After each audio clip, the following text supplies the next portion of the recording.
Yep.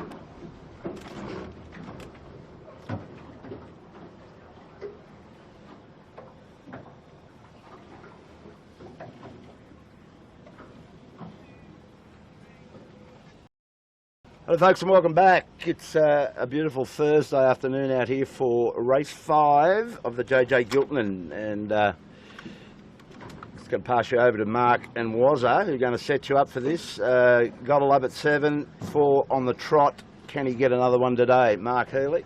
Yeah, well, 4 pretty easy ones on the trot as well. A little bit of a general sense of here we go again from the boat part last night, but today is another day, as they say, and it feels like another day. Different conditions completely, lighter than we've had ever. It is on big rigs. There's not a lot of discussion about that, and we're not on that same northeasterly up and down the harbour course, which is a relatively one-way track. Not that many options. Today we are on the infamous course 6, and that's the one that goes from is it Taylor Bay here, Bob? I think Taylor it is. Bay, yeah. Good old Taylor Bay up to Watson's Bay, right across the harbour on a diagonal across the line of traffic. And this course has a reputation for being light and tricky, and the fleet usually goes inside and out at least once. And certainly the kind of day which maybe, if any day's going to unsettle our champions in waiting, got to love at 7, it's hard not to call them that. Well, this could be the day where things maybe, just maybe, come unstuck. So there's plenty of interest on a day like today, but we'll see what happens. It's warm, it's a Thursday on Sydney. We are 4 races in, we have 3 races to go after today. Tomorrow, Friday, local time, is a lay day, a day off. And then it all finishes at the weekend with a Saturday start, 1 hour later than normal, 4 o'clock local time on Saturday, and then the final race on Sunday. But for now, it's pretty clear to say what the story of the series is. It's all about Gotta Love at 7's dominant performance, masses of boat speed in all conditions, very tidy boat handling. No one's had an answer for that so far. Is it going to be any story different today, do we think? Well, Wazza, I reckon what we've been enjoying is the battle for second and third on the podium each day, and we've had, what, 4 different second places. I don't know how many different. There's a serious scrap going on in that area. Howie Hamlin's liking the look of it, and Cocko is probably just out of it. What do you got, man? Yeah, well, it's really close. I did the drop thing somewhere. I'll come back to you on that, but I think it's well within reason that there could be 7 odd boats fighting for second place in this championship, unless the wheels totally fall off 7 today, Saturday and Sunday, which isn't looking very likely at this stage. But as Mark was saying, this is going to be tricky. I mean, we've got huge tides in Sydney at the moment. It's 1.5 metre tides. The water is absolutely rushing out of the harbour right now, and we are starting on the edge of the channel. So there's a lot of water going north, so I imagine that these guys will want to take advantage of that. But there are lots and lots of options for snakes and ladders on this course, and if the race committee stick to the flags that they've got up now, that'll be 4 laps, so that's going to be a long day, boys. It's going to be very hard on our batteries, was it? It is. Anyone who, it probably will be a long day, hopefully be an interesting one, but we have got a sort of a history of this course, meaning we and the sailors are out here quite a long time, so we're armed with multiple batteries, we're armed with a lot of interest in this, but also anyone who wants to get involved, don't forget our Twitter handle is 18skiff, that's numeral 18, skiff, SKOFF, or for those of you that like the phonetic, that's Sierra Kilo India, Lima, that's the Twitter handle. Get involved. Hayley on board is monitoring all those channels. Today's sponsor is DeLonghi. DeLonghi, rather optimistically, would like you to send a photograph on Instagram to what's the Twitter handle for that one? It's not, it's Instagram. Want to fill us in on what they'd like us to in it for the guys on the water, or anyone who's listening out there, because it might not just be an on the water thing, it might be something else, so who knows, around the house with DeLonghi. So I think they're just asking everyone to take some pictures and tag DeLonghi. There's no real reward, just the satisfaction of getting involved. Satisfaction of getting involved. There's an optimistic social media manager at DeLonghi. Best of luck, but it might work. It's pretty lovely out here. It's pretty cute. But wherever you're watching this race, we know we have a decent spread of people all around the globe watching this. A bunch of you hardy folks watch this completely live, and you take it for what it is live, and hopefully it's got a little raw, interesting edge. And an awful lot more of you, many thousands of people, we can see from our viewing figures, watch this race in your own leisurely time. So I think that's the Northern Hemisphere and the USA. I'll be watching this in a few hours' time. But for now, in present tense, it is a rather lovely 26, 27 degrees on Sydney Harbour. It's a little bit cloudy. There's a bit of low cloud. There's a bit of humidity. There's probably 7 or 8 knots of breeze on average, but there's lulls down to 5. There are puffs up to 10. And it is a classic get your head out of the boat day. And this course also, Bob, we often get to know the Manly Ferry quite well, don't we? They go right through the middle of this, and there's usually one every 20 minutes, at least 2 every 20 minutes they pass each other. So yeah, that'll keep them on their toes. But as you say, eyes out of the boat. And for all you folk yesterday that saw our clip, there was a bit of an issue with the pixelation. We were getting quite a bit of pixelation and a bit of coughing on the live stream. Peter Sinclair got onto that, our Rona namer today again. Peter's up in the cage, but what we found out from our tech people was that it wasn't our fault, and I'm very, very pleased to tell you that. We were rock solid, and the problem was between the server and YouTube. Happy days. The damn server. Anyway, so hopefully it's a better picture today. The other thing about this course, I'm just remembering, Bob, from previous years, but also I'm thinking back to the practice race on Friday. The Kiwis did pretty well in similar conditions on the practice day. A bit light, a bit tricky, and I seem to remember on the practice race last Friday, we had Kiwis going around in 2nd, 3rd, 4th at the top mark. Impressive performance for them. Maybe the little light and tricky stuff will play to their strengths today, because we'd like to see our Kiwi cousins right up there, mixing it. Harry Hamlin, the other international. Well, he's having a fantastic series, isn't he? He only got the scores there, Warren. He's 3rd, isn't he? But actually, with no drops, Howie and Daniel and Skip McCormick, they've been so consistent. We mentioned yesterday, like all top 10s placings in all 4 races so far. So they're in 3rd. But then I sort of just had a quick look and best of my quick maths. When we sanitise these numbers, let's say we put a drop in, Mojo is clearly in 2nd place on 12 points, and then there's only a 7-point spread. There we go, 7-point spread between 3rd and 9th, so plenty to play for. Hey Mark, just a quick look down at the pin end, and look who's down there. The big red 7 lurking. Yeah, we're just looking on the camera now at Asker. If we just go down to the right, there is the pin end. Well, first of all, it's not the longest line. It's probably one of the shorter ones. Not crazy short, but a little shorter than we've been used to. There is a lot less wind than we have been used to on our previous starts. There is, as Warwick said, significantly more tide. Left to right, as you look at your picture right now, is where the tide's going. And if you do choose to start at the pin end, the most observant of you will see there's a whole lot of rock and land down there, and that tells you there's probably, I don't know, not much more than a minute or 2 max of runway before you'd have to tack on to port. So there's going to be drama down there, and that's for sure. Will we get away on the first start? Well, so far there hasn't been a single general recall. That's another very unusual aspect of this particular series. And a couple of people have been suggesting the start has been a little generous, letting the odd slight early starter get away from it, but that is just the rumour mill. That gun, by the way, was 4 minutes till the start. We'll keep a close eye on that today, and all that suggests is that maybe people feel they can really push the start, but so far no general recalls. Very unlikely that will happen again. Today's got all the ingredients for at least a small bunch pushing their luck and getting over there early. Well, I'm just looking at C-Tech, going down there. He looks pretty close hauled, and he's sailing towards the pin, which tells you that you could take this fleet if you were Houdini. You'd have to be Houdini though. Yeah, you're absolutely right. You've got to be careful if the wind doesn't change. Be careful. You can even lay the start line on starboard. That becomes your first problem. And if you can, well, it's all going to be a fight to get on port. So what does that tell us, boys? General, a recall. It's got it all over. It's got it all over it.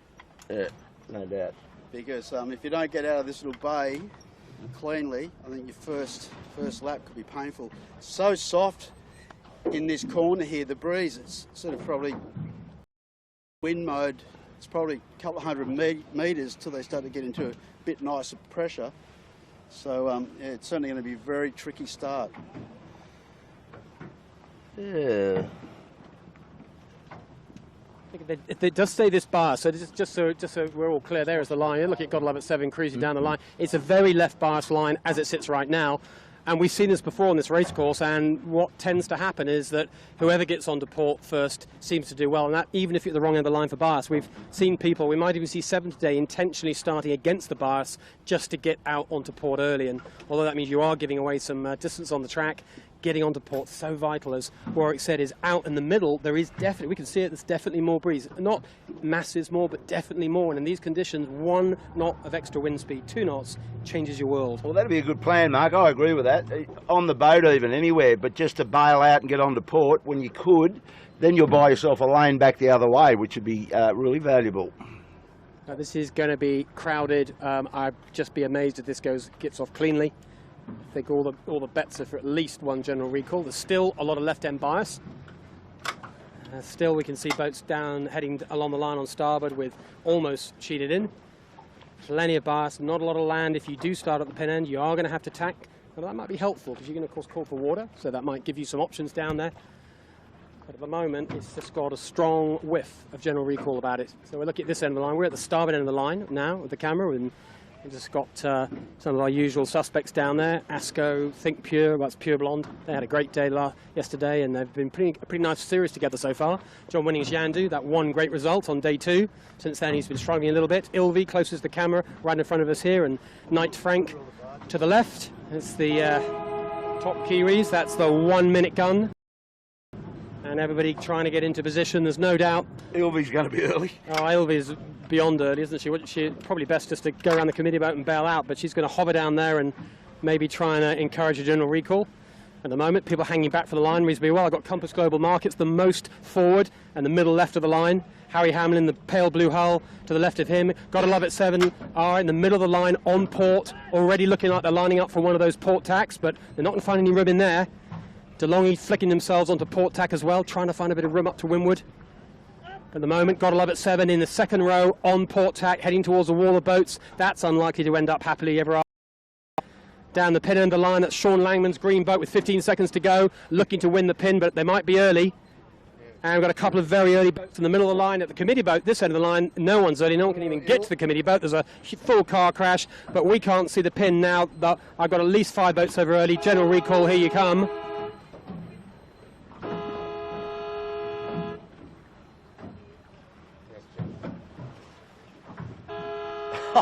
He kept us waiting, didn't he? Oh, just for a second. He had the flag up. Warwick saw the flag, knew that. Here's Gotta Love It 7. So here's 7 in front of the camera. What you see them doing now is kind of what they were planning. No doubt they were on port from a minute and a half, wriggling down the line looking for a hole. And the problem with that strategy is sometimes a hole just never appears. Not much you can do. Then you get forced to tack back onto starboard. Then you're in deep trouble. Warwick, but no doubt about their intent on that first one. Did you see the way David Witt got rid of hire appliances? Yeah. Bit of Fantastic. furniture removalist. Exactly. He's giving the elbow all the way up, giving a bit of push off.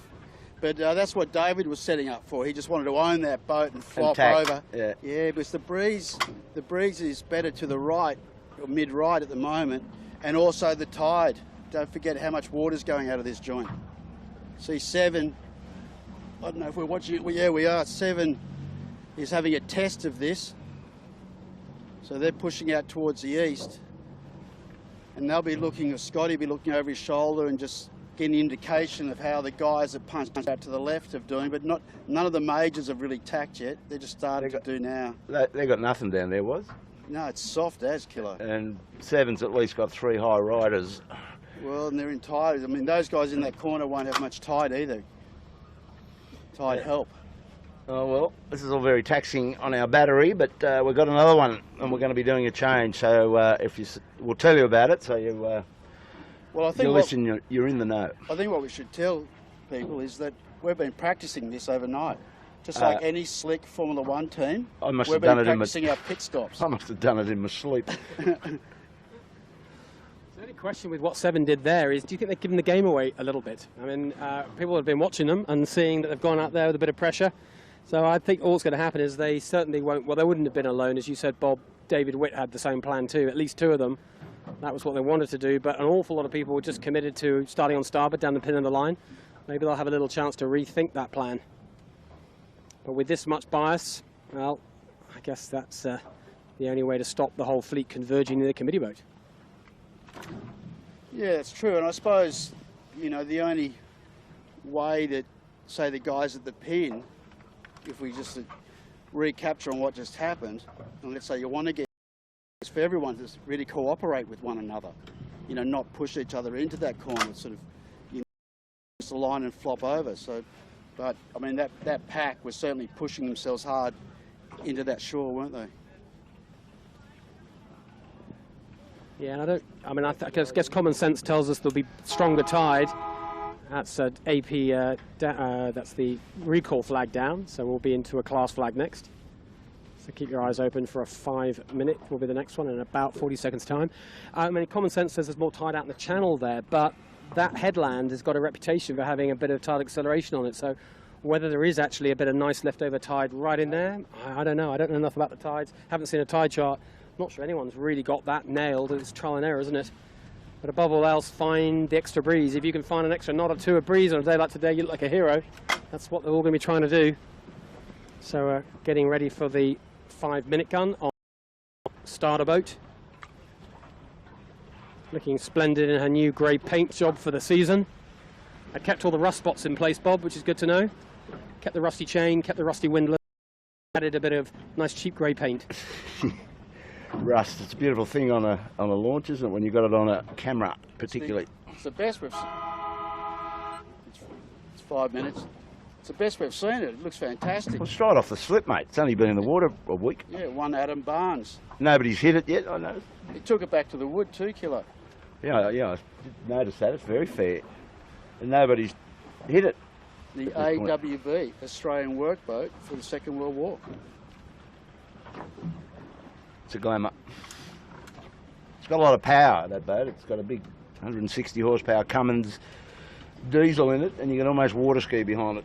Well, when you got the Australian government paying for it, they're going to put a big donk in it, aren't they? Yeah.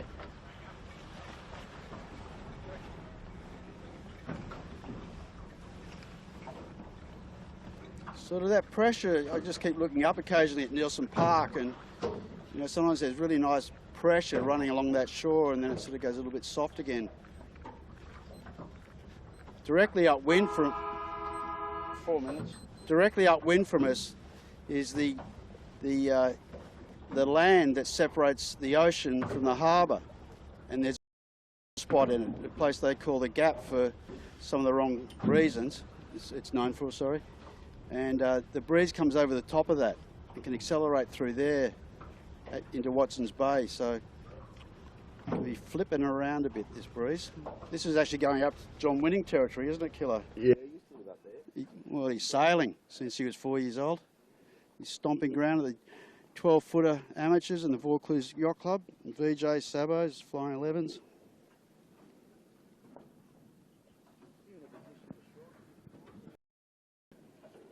I think, the Killer's just murmuring and muttering about shortening course, but it's never happened before, has it? We've been on, anyone who's a regular watcher of this event will know we've been at her a few times, and the 4 laps is kind of 4 laps. That's about it. It takes a lot to shorten this course. I think we did it once when we had a massive thunderstorm, but that was a long time ago. Coming for 3 minutes, 2 minutes 52, actually just inside 3 minutes now till the start. Generally, the good news is, as we look up the course, everywhere I'm kind of looking is a bit of pressure, and there's nowhere that's horrible. And as Warwick was talking about, up to Watson's Bay, if you can get yourself up there, a bit of extra breeze through that low spot and a bit of right-hand wind, probably long, slow, persistent right shifts is what we've often seen before.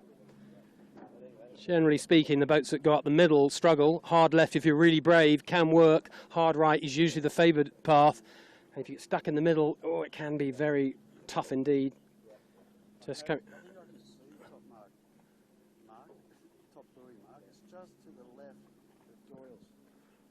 We're just trying to see if we can find the boys near the beach. Yeah, I mean, just from where we sit, it's, you know, the old use your finger kind of deal. Reach out one finger to the left of Doyle, so it's certainly to the left-hand side of Watson's Bay. Okay, under 2 minutes to go. I was just talking to Doug Cameron, the principal race officer, in his rib, and tried to talk him into changing that the 4 lap course to 3. Didn't go any good though.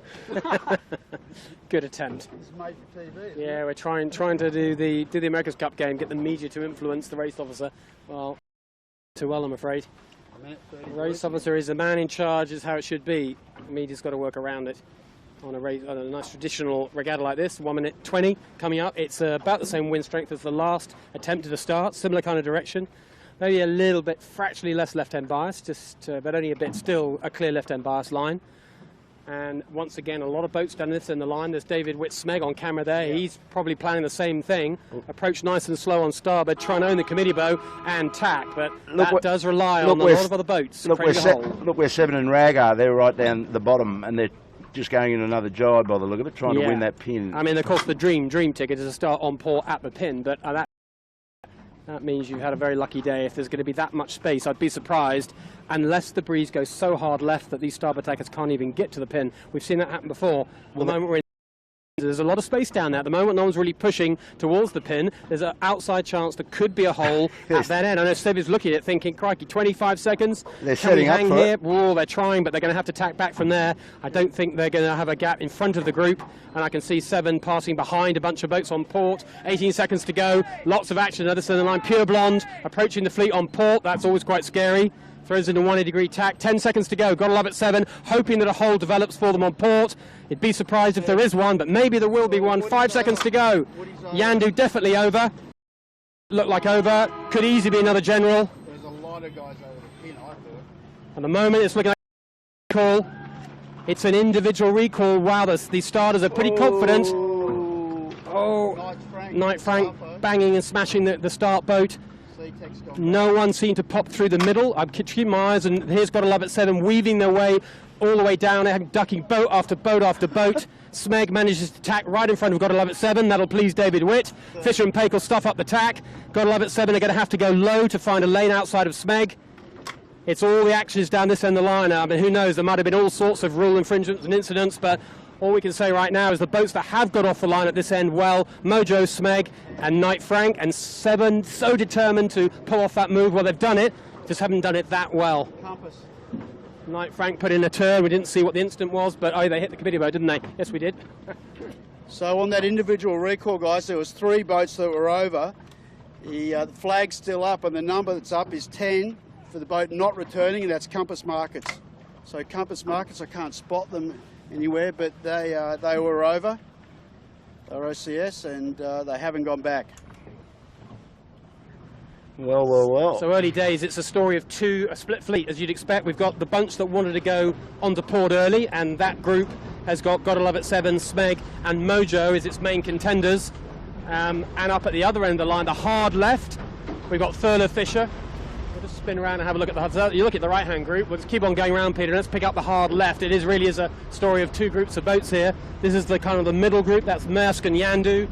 Keep coming to the left. There's Appliances, and here's Sean Langman's green boat. But look at the hard left. There is the leader of the left-hand group. High, more pressure than we thought they'd have probably. Here is a bit of breeze. We're coming into ourselves, and the boats you're looking at there. The lead boat, the Thurlow Fisher. There's Aeon, the grey sail boat. Global Compass Markets that are called as an early starter, so we'll have to factor them out. And right tucked up hard to windward are Mr. Consistent from the US of A, Harry Hamlin. Rag and Famish got belted up in there, Mark. He's just on the bricks trying to get out, and that little circular game he was playing it down at the pin didn't obviously work. Sevi came all the way back, as you saw.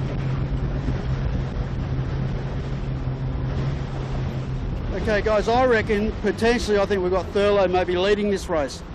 They just hooked into a nice bit of pressure off that point. Obviously got into the tide.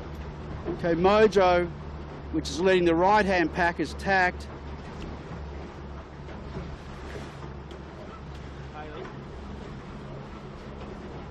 So we're going to get an indication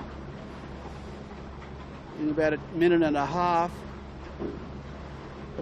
Appliances has done a pretty good job, but Mojo, I believe, will cross them. Appliances tacks underneath. So now two packs converging, and we'll get a clear indication of who's done well.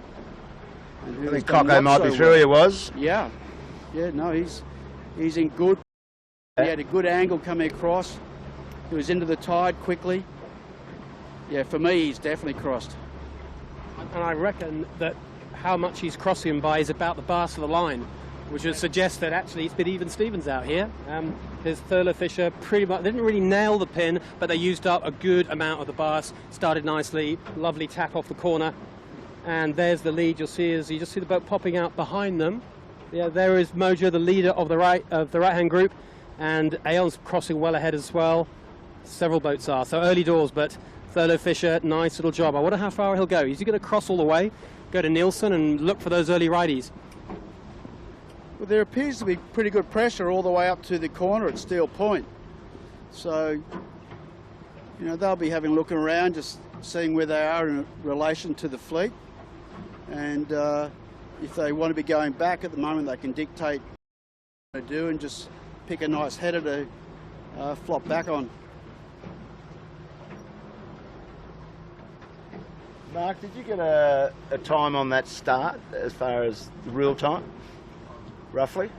I can go to so 4 minutes ago. Can we time a lap so we'll know what we're per lap we're going to chew up? Yeah, we'll got a lap stop. Okay. So Aon, the Kiwis, with Brett Van Munster on, has done a good job here.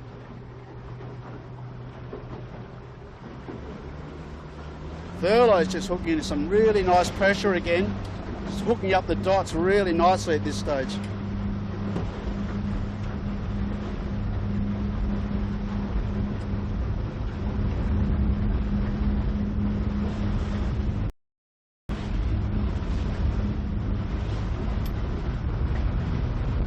So Aon just letting DeLonghi.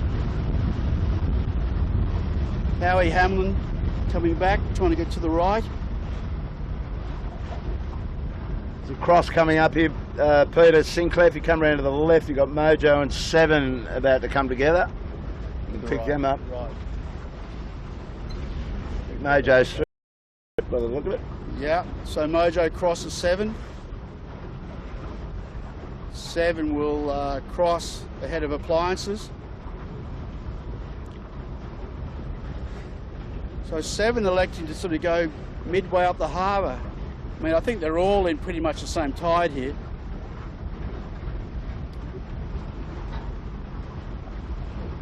I like the look of Aon's pace, was there, over on our hip? Yes. Nice and high and trucking along. Yeah, no, they're going really well. They're potentially in second place, I believe.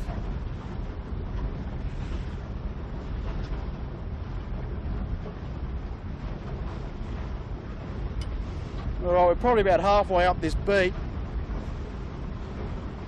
Looks like nice pressure all the way into Watto.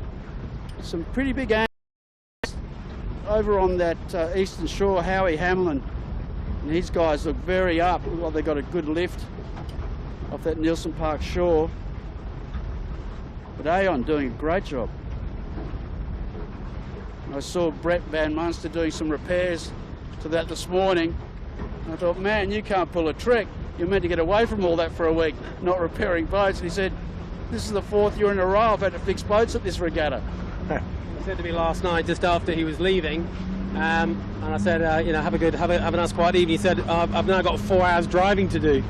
So he had to drive where he's finishing off a new 30-footer high-speed bit of kit. I think it's a Shore 11 or something like that. And then he had to go home, and then he had to go back to the factory in the morning. Heavens above. He's a hard-working man, isn't he? But he builds these boats, does a pretty good job. That's Van Munster boats, Brett Van Munster helming Aon. And there's a bit of breeze, actually. I mean, two things that we're just seeing at the moment. I mean, out on the other side of the course, we'll get to them in a second. Seven have finally tacked out of the middle. They're all out on their own over there. Almost, I called them a hard left. Had a bit less breeze than everyone else just recently. Don't think it's paid them too well. They've slipped back a bit. Most of the rest of the boats keep on trying to get themselves to the right. There's your leader you're looking at now. That's Thurlow Fisher. They've been playing the middle and now back towards the right, towards that allegedly favoured side. And Mark, can you see the buoy that he's aiming at? He's tacked under it, but he'd be crazy to over-tack it. So he's heading across in the general direction of the turn mark, which is about 200 metres away. He's not that far off a ley line, is he? He wouldn't take a massive. He's got tide right to left under him. It wouldn't take that much to get to it, but he's certainly doing the right thing. He's going and covering the majority of the fleet, heading towards a bit more pressure. At the moment, this series that hasn't really gone Third Fisher's way for lots of different reasons, but so far he's looking pretty tidy today, just getting all the basics right, heading towards the extra pressure. We're feeling that pressure right now. We mentioned before the start about the gap in the land at Watson's Bay. Well, we're right in the crosshairs of that gap and we're feeling the acceleration. Michael Coxon right alongside us is definitely the beneficiary of that extra little piece of wind. Well, I've got to tell you, he's nearly a minute in front of the big red 7 at this point, just to give you an idea. Light in here, isn't it? Look at this. Look how far the buoy is. I'm not sure the buoy's normally up there, but it feels like it's almost off the beach. You know, I mean, it's right up close to the moored boats. It's a long way in here. There could be a lot that happens in the very last part of the approach here. Well, you know what happens up in here, Mark, and just to refresh, when all the chasing pack arrive, an 18-foot skiff blender arrangement, and there is no air in there. They suck all the air out and it gets really testy. That's the Andrew Buckland attachment to the water theory. Yes. And there is no wind on the water when you get 20 of these things all stuck in together. But I think you're right, Killer. I think it's advanced, not just on 7, but the rest of the fleet. Aon maintaining a good job. Tell you who's come back quite well is Asco. Asco's now ahead of Mojo. So Asco, you know, is somewhere in the top 4, I think. Really pushing in to what they call bottle and glass. I actually researched that. I don't know why it's called bottle and glass. There was a theory when I was a kid that it was used for target practice. I've got a story for you, was it? I don't know how true it is, but that rock formation. Doesn't matter if it's true. That's true. That rock formation there that just looks like a pile of rocks. Apparently, it was called bottle and glass. The shape of those rocks looked like a bottle of wine in a glass. And in World War II, they got a bit paranoid about it. They thought the Japos or whoever else was wanting to get in here up because it was a bit of a navigation aid. There you go. How does that sound? There you go. So the story. And the submarine still got in. So go figure. They should have left the wine glass there. So Thurlow Fish is not on lay yet, I don't think. Well, they're definitely not on lay. Asco's really done a good job, guys. They've moved right up. It's getting patchy at the moment, huh? Yeah. They go pretty good in these course 6s up here. And in this weighted breeze too. Yeah, exactly. And you were referring to Rags before Kilo got really buried at the start. You know, they might have clawed their way back a little bit. Yeah, they've done well out of that. Are they going to cross Mojo? We'll find out in a second. No. No, just a... Oh, yeah, they did. They did. They crossed just got across now Mojo, so that's a big improvement for those boys. Go figure. So what's Cocker going to do here? Jibe set? I don't know. We just have to go back through the fleet. A lot of chopped up air if you're doing an immediate jibe.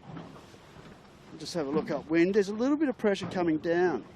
I mean, if they can get away, just do a normal bear away set. There's a bit of room through there. Yeah, they might just hightail it to the western shore. Go Cocker. Yeah. Light up here, isn't it? Very light. So that's top mark for the first time. I'll lead a Thurlow Fisher lawyers. This is the first time that anyone other than Godlove at 7 has got around the first mark first. So definitely there's a shift and a change today. We thought this would be a tricky course for 7 to continue their complete dominance. And so far it's proving to be a trickier day for them. We've seen them do this before, though, be mid-fleet on lap 1 and suddenly be leading about a lap later. So let's not count them out quite yet. Check Mojo out. Coming towards us now. Here we go. We got Rag and Famish, who's trying to win this little battle. The next group on starboard. Aon approaching on port. I think they'll just dip behind this group. Asco, Maersk, and another great race. We're going Catley on the Maersk, and to the left of them there's Harry Hamlin. Oh, Aon placed behind Maersk. They got it just about. Tacky in front of Mojo. Someone might have something to say about that. But round goes Rag. They're jibe setting. Next boat around is jibe set, but watch out for the upwind boats. Ooh, lovely jibe set inside by Asco. Asco doing a really lovely tight manoeuvre. Great boat handling. I think just get that kite up. There's not much room for many more jibe sets with those approaching port tackers, but Howie fancies giving it a go. Howie Hamlin next round. Oh, watch out for the upwind boats, guys, here. Asco's got a bit on here. Asco's got a... Looking to Asko's got to hope that Lumix puts about, which she does. Look at all the air get sucked away. Oh, it's gone all of a sudden. You get into mid-fleet. There's no wind left at all, is there? No. But the jibe set away, as did Rag. I thought Asko's was the best of the jibe sets.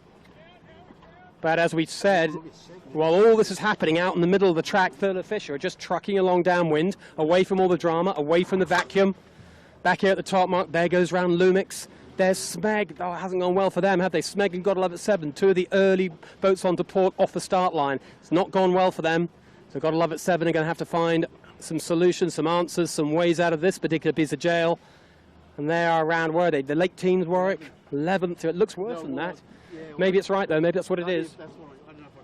Yeah, definitely not top 10, that's for sure. And they're in a lot of boats around them. Well, they've started off well. A really lovely jibe set by the Godlove at 7. Yamaha and Smeg go with the Bearaway sets. And now Kitchenmaker, DeLonghi, so consistent all series, but today getting a little fan out in these conditions. A lot of improving for Simon and his guys to do. I'll tell you what, guys.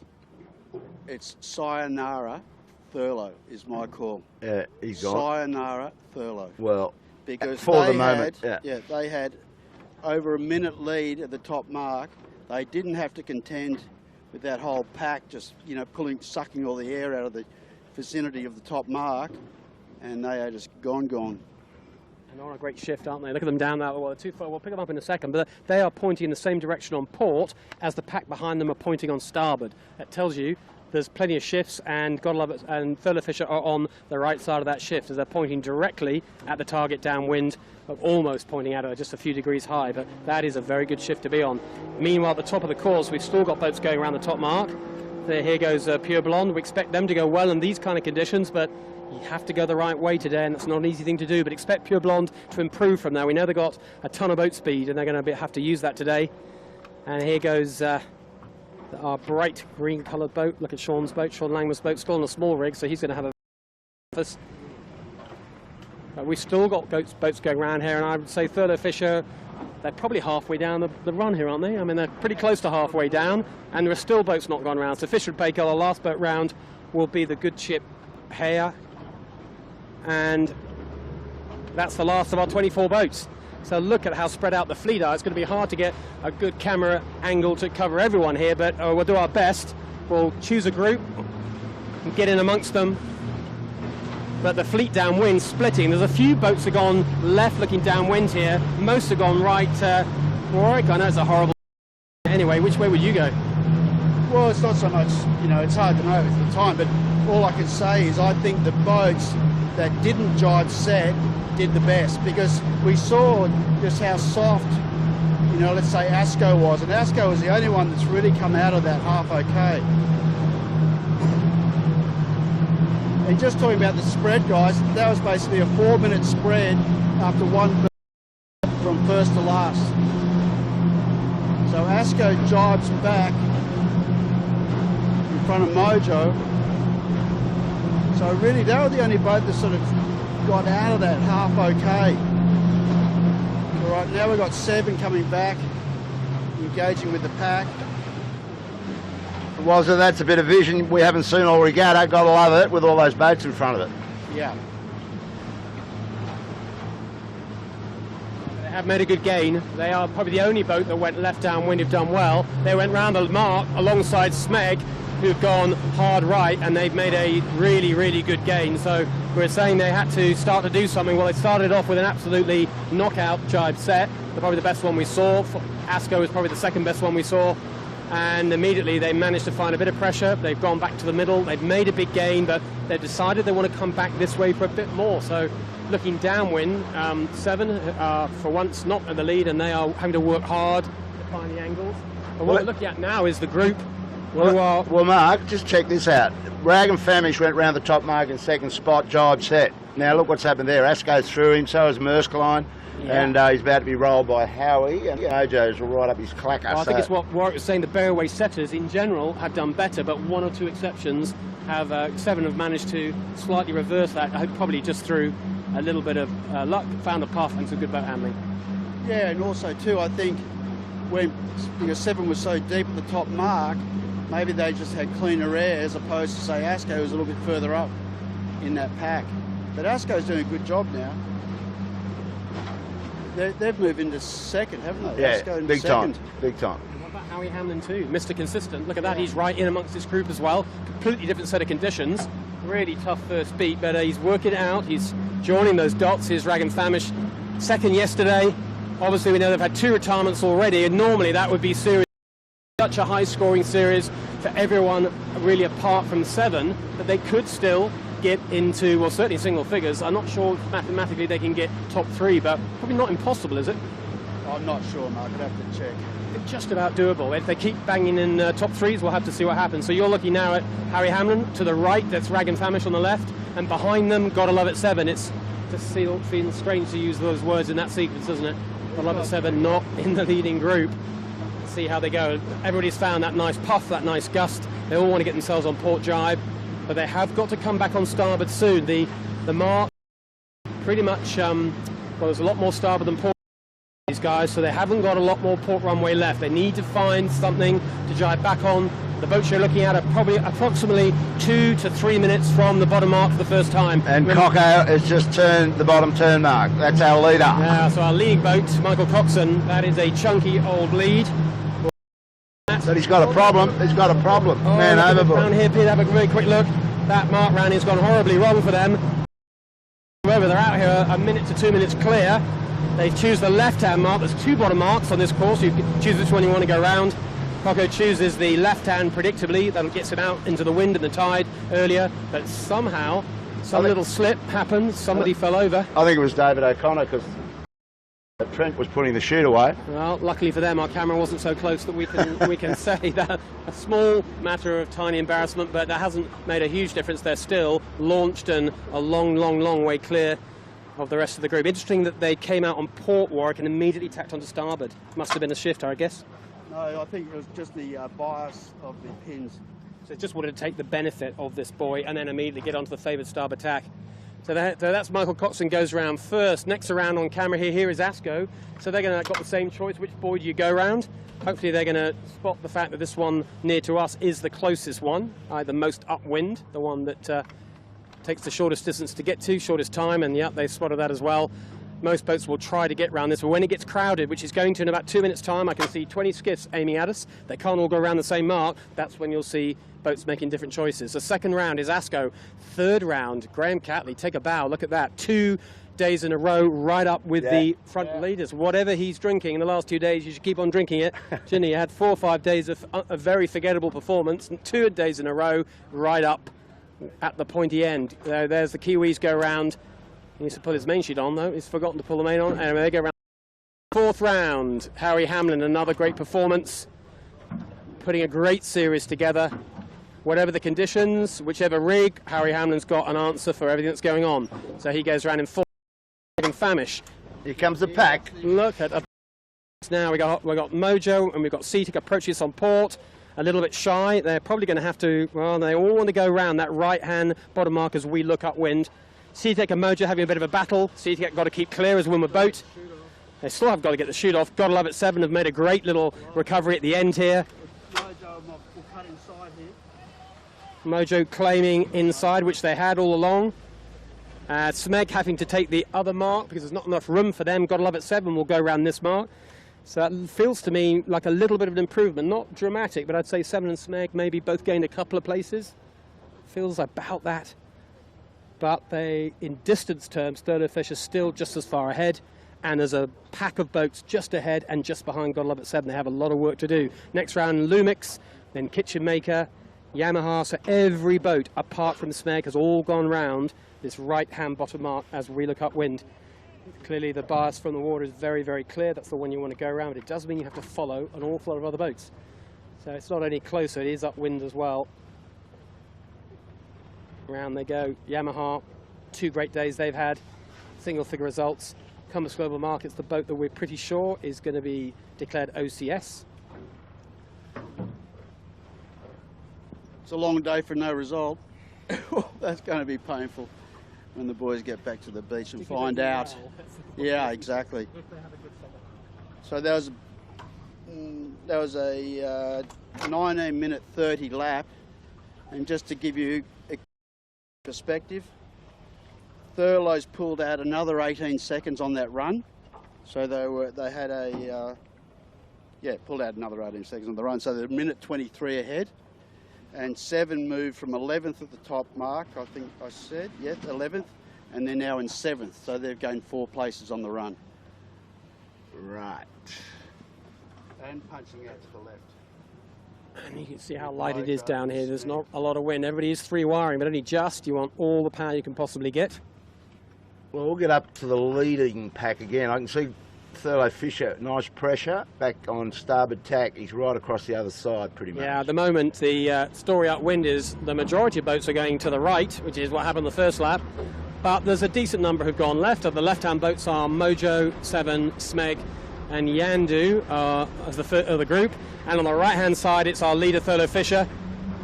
And Aeon are over there, Asco, Rag, Maersk. That's the right-hand group. And there's nobody in the middle. They've all decided the middle is not good at all, so I don't like the middle of the track, and we've seen that before in previous days on this race course. Yeah, you basically just got to cross the middle at some point. That's the hard part to get. Fluky in the middle, isn't it? Not a great deal of pressure. The pressure's on either side, but you've all got to commit to getting across at some point. These guys are going to cross the harbour and play their game from there. The other guys have still got to do that. And the thing is, guys, we've only got 5 minutes left of tide till we get to low tide. So that might change a bit of the strategy, perhaps, in the lap after this. So basically, you know, probably still a bit of water going over, but then it's going to neutralise for a while, eh?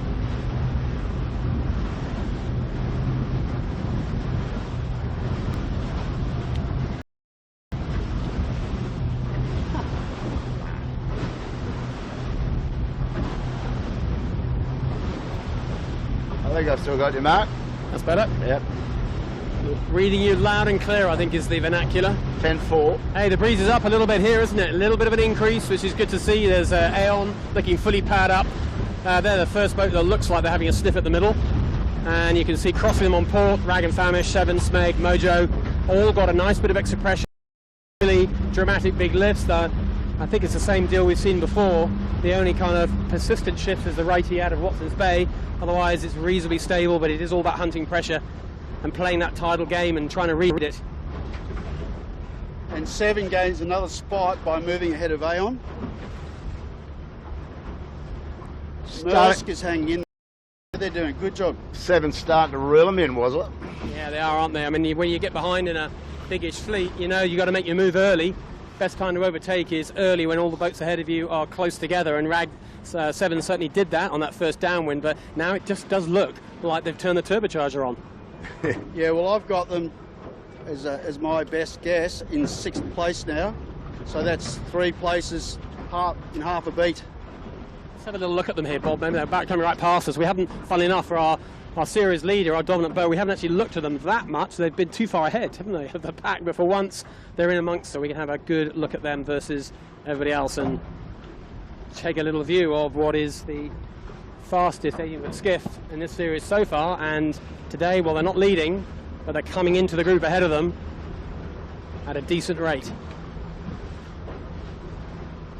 Well, just watch the way they keep that boat on its feet. It just doesn't move. They just set it up and keep it there. There's no little whoopsies. So heel angle is obviously a big one. Keep that consistent heel angle. Pretty grunty setup, isn't it? Quite a soft outhaul, very full down the bottom of the sail. And with that amount of hiking off their toes, you'd think they'd almost want to start flattening it out now. But they've got plenty of power in the sail. Jib, pretty firm. It looks pretty firm to me, quite inboard as well. And let's watch one of the tacks. Through they go. No question, the kinetics are just fine. Sam, that's the bowman, pushing his weight out nice and early. And giving Sevi a nice target of righty moment to push his bow down against. And off they go again. They don't look slow, do they? Don't know what it quite is, but the boat just always looks like it's going forwards. It's like Ferraris, mate. The red ones look fast. But the thing is, they are fast. It's just what you said. They just got the total package. They're just doing everything right, these guys. Look, see, the confidence to be able to tack, so that they don't feel like they have to go a long way to Tack was they're tacking so well, they've just did a little step up, came back into phase with the fleet that they're basically fighting. In good pressure, there's just a little pressure cell here in the right. Now they're starting to claw their way up to Rags, so Rags is the next target for 7. So if they get Rags, that's going to move them up to 5th. So Thurlow, way in the distance, don't look like they've lost anything on this beat. They'll be hard to catch, won't they? They've really got that little extension, and they're just keeping out of this little dogfight, because these boats here are all kind of tacking on each other, avoiding each other, all that sort of stuff, and it is slowing them down a little bit. We're heading up to the top of the course. Thurlow Fish are about 2 or 3 minutes away. I think when we've seen a decent number of these boats around, that might be our first pit stop. We'll be probably changing batteries, so we'll tell you when that's going to happen if you're watching on live. So if we do have to go offline, it will be for just hopefully 1 or 2 minutes, depending on how slick our wheel change is. But if we can get that done nicely, 1 or 2 minutes, get the new battery in, we'll be right back with you. We'll tell you what, if anything, you've missed. We'll try and choose a low drama moment for that, and that's probably going to be after fleet around the top mark or so. So I'll give you a bit more warning. So here is Maersk we're looking at. Graham Catley keeping it together today, very nicely indeed. Just trucking along, having no problem staying with these front leaders at all. He actually looks pretty comfortable here. Plenty of power he's getting. Yesterday he was on a small rig. Plenty of power in a small rig too, so nothing wrong with his setup. I think we were maybe a little surprised at how poor his first few days were, but he's right back on form now. Good to see. One of our top Kiwi boats having a good time here in Sydney Harbour. And but look at the height he's got. He's got a big righty, isn't he? And just to the right of him is Asco, the group behind. So he's got plenty of pressure on him. He's sailing well. There's the leader just crossing his bow. You might see in the distance. That is Thurlow Fisher. So look at the lead they've got. Fantastic lead, but back here with Maersk and a sleeve mainsail. Warwick, Seven had one of those last year, didn't they? They tried that and have passed on it, but it's Kiwis. They like the look of a sleeve mainsail. Yeah, no, they had the camber inducers in it. They've gone to a more simple. They've gone 7. I'm talking about now. Have gone to a little bit less aero drag in their rig. More pressure this time at the top, guys, and because the field's now spread out a bit more, there's going to be more options. They go for a normal set or a jibe set without getting affected by other boats as much. And just round the top mark, you might see the distance. There is Thurlow Fisher. They go around the top mark for the second time. Remember, it's a 4-lap race, so they are not even halfway, nowhere near halfway actually, not till they get to the bottom again. But Thurlow Fisher maintain their lead. We're going to get a time on that to see how big the lead is, but looks like maybe they've lost, oh, I don't know, have they lost much? Not much. Maybe a little bit. We'll see. Anyway, Thurlow Fisher, same deal. Bearaway set. Nothing like the pressure on the decision making. They could do a bearaway set or a jibe set. They've got clear air both sides. But Thurlow Fisher keeping it simple. That's what it's felt like today, isn't it? They've just done the basics right and done it really nicely. Well, they obviously just got out of that corner better than anybody else. The way they're going now, they seem to be in nice pressure. And that actually could be a good one to drive back into when it catches them. Great race going on here. Yeah, well, so that's nearly a minute. Huh? That's nearly a minute lead on Thurlow, and these guys are a minute away from the top mark probably, or close to it. The next boats. So Howie Hamlin, Team USA's move up into second place. Jumps Asco. Maersk right on the heels of Asco. Don't know whether 7's done enough. It's a bit hard to tell from where we are. Yeah, I saw Ragtag right on top of 7, just about a minute or two, like right on top of them. 7 did a massive bearaway to try and get clear air, and they've gone for that low lane, but whether they'll ever be able to tack and cross, I doubt. So 7 are a little bit pinned in by what happens to Drag and Famish here. Anyway, back. It's in second place. It's a long time since Thurlow Fisher went round, isn't it? An awfully long time. But next round, Howie Hamlin, terrific beat from Howie, great improvement from him. He's up to second, sailing beautifully. Second round, Howie Hamlin, Team USA Harkin. Third round, Asco. They've looked pretty sharp so far all race, up and down. Lightish crew, won't be doing them any harm, but definitely got plenty of pace today. Marcus Ashley Jones and friends, jibe set like they did last time. And they are third round. Not quite as good a jibe set as the last one we saw from him, but he's round. Maersk are round in 4th position. And fifth round in the end is going to be Gotta Love It 7. Rag and Famish got themselves a little bit hooked up on the wrong side of a little puff, and 7 taking advantage. They will move up yet again another couple of places. They go up to 5th. I'll be pleased with how the end of this beat's worked out for 7. It was looking kind of good all the way around. The last little bit they've done really nicely, taking 2 boats, taking Mojo and Rag in the last little piece. And they too go for a bear-away set, as do Mojo just behind them. Next around, Rag and Famish. A little disappointing for them at the end. They had control on Gotta Love It 7. A minute or so ago, they were right in front of them, and they've let them off the hook. And that all annoyed the Rag and Famish guys. They felt they had the measure of Gotta Love It 7 upwind yesterday. They didn't, not downwind, but upwind. They reckon they were as fast. But just in that last little bit there on the big rigs, well, 7 showing them a clean pair of heels. We're next around, David Witt on Smeg. Decent day for him so far, and he'll want to do better than he is now. He's just about top 10. He'll want to get that top 5. Alex Bailington, Tack, followed by John O'Witty in Panasonic, and approaching on port, our OCS boat, living life dangerously yet again, Compass Global Markets. Nice little port to head-to-head port starboard. You better hope John Sweeney doesn't bear away too much. And Compass Global Markets will, as probably a non-counter, will now tack on the mark. Kitchen make a jibe set. And then it's Aeon. Oh, they've dropped back a bit, haven't they, Warwick? Aeon were right up in the leading group. That's not gone well for them this last lap. Followed by Yamaha. I feel a battery change coming on very soon here, Bob. I think we're within just a few seconds. Well, I've got another strategy for you. Because this is 4 laps and it doesn't look like they're going to shorten it, I think we'll drain this one out and just do the crash dive battery change so we don't... No, only one. See what I'm getting at? Just back to the racing guy. So opened up another 30 seconds on that beat. So that's getting richer and richer. 7 was 7th at the bottom mark I had them, and they moved up to 5th.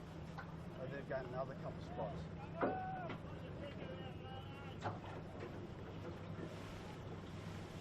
Mika Layden Appliances and Knights Frank, who have been up towards the front. Oh, Woody gets caught out by Pure Blonde. On a wind? Didn't see. Yeah, but he didn't have rights. Woody was oh no, they're both on board. But just shows you how tricky. I mean, we've got boats that are fighting for podium at one day, and then down there, sort of down the back, fighting for 20th.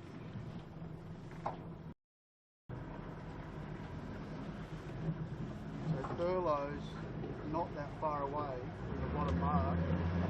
So he's going to have basically a leg tail end of this race. Right halfway through.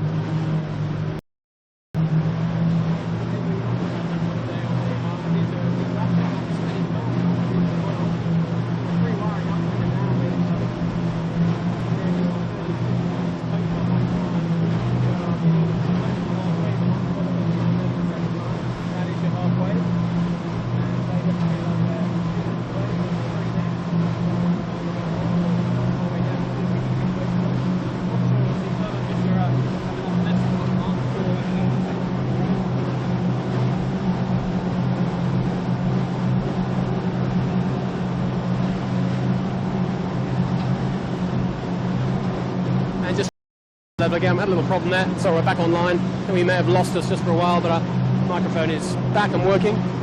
Look where 7 is. Who's having a good race here, guys? I know it's your favourite, one of your favourites, Kilo, is the kitchen maker. John O'Sweeney and his boys.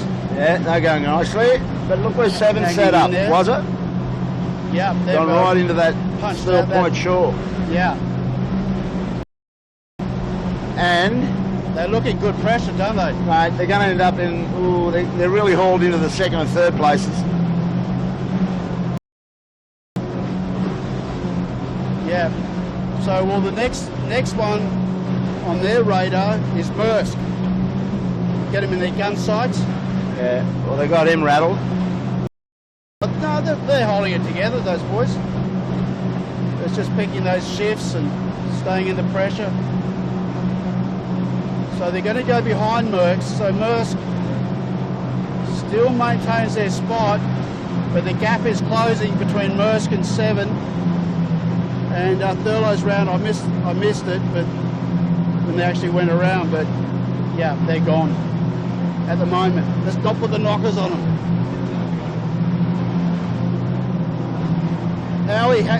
Howie Hamlin coming in on a nice tight line. Asco's pushed out even harder than that, which is interesting when you look at how he's playing. Got 3 strings, but no, he's not on lay. Howie's not on lay. So Asco going for a tighter lay. So it'll all pan out in about 45 seconds time.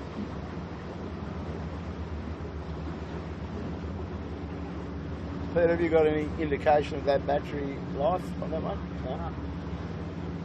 So Harry Hamlin, bottom mark. Just sell a great race. He's obviously got plenty of boat speed, isn't he? You were mentioning that we think he's got a very similar setup, certainly with a small rig. Well, maybe the big rig's not so different to 7 either, but plenty of pace in these conditions, isn't he? I mean, I think he's been positioning himself nicely, but he always looks quick. Yeah, I mean, you look at the chute, it's nice and crisp, brand newy, which is always nice. The biggest thing I can pick out between the differences between the 2 rigs, between Howie's boat and Seven's just running 1 spreader. These guys are still running a 2 spreader with cap. So Seven's the only one to go down that 1 spreader road.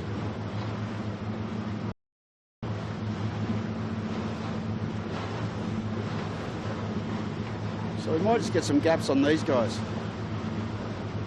So, approaching the mark, Harry Hamlin's going to go around in second, right behind him Asco. Nice little battle between Maersk and Godlove at 7. We'll give you all that action. We're down here at the bottom mark for the second time. Nicely. So the next minute or so, we've got a bit to watch here. So round goes Harry Hamlin. So at the bottom mark for the second time, exactly halfway through race 5, that is Harry Hamlin from the US of A. Round he goes. Good job, Harry. He chooses the favoured boy. Asco take the other one. A lot easier boat handling, a lot smoother, and they split from their American adversary. Not a bad thing to do. Next round, Graham Catley, top Kiwi. Go, Graham. Good work. Really keeping this ship going all through this race. Tricky conditions. No problem at all for Graham and his team.